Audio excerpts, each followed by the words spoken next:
internally prompted to show this to you. Most of you will have seen it already, of the ELOHIM that Deborah has painted. And I've got one of these at home in my treatment room. And you might have seen that before. The original sold ages ago, almost as soon as it came in.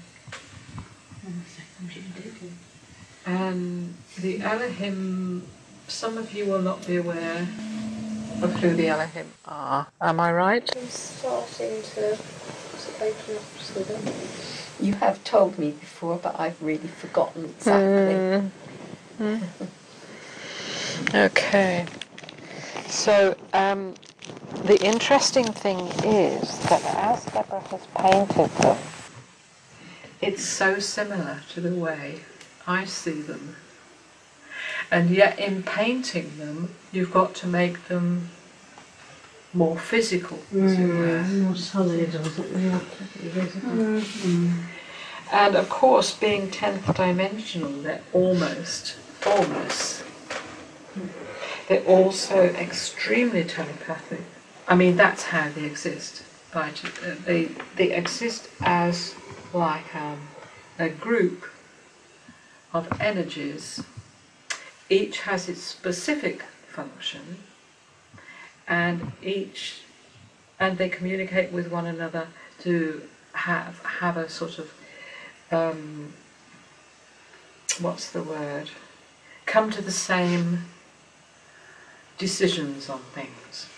So they are a group energy, and they normally are perceived as a group, and it isn't often that any of them come forward, as it were, to actually physically speak. Yeah. Or when I say physically, Not as a one-to-one rather than the whole being. But they did come in one. The Elohim. How do you spell this? ELOHIM. ELOHIM. I'm reading the Old Testament. Yes. Yeah, they're in there. So one of them came forward to speak to me in one of our Enlightenment groups here at Moontree. And it was an extraordinary sound, and of course it wasn't like a physical hearing, it was an inner hearing. It sounded metallic, and it was not in a language which my conscious third dimensional mind understood. But nevertheless, it was a wonderful experience. It felt like a privilege. And they come in, most if not all, at our Enlightenment groups, most of them, if not all, they're present. So you obviously feel tuned in to us here at Moontree. They helped to set up the universe, as I said. They're co-creators of this universe. So, rather lovely, isn't it? Makes you wonder how our monads come through, and what I feel I have picked up in my own particular process is that our monad has sent down a spark to this universe, and when it comes into this universe, that's when it splits into soul level.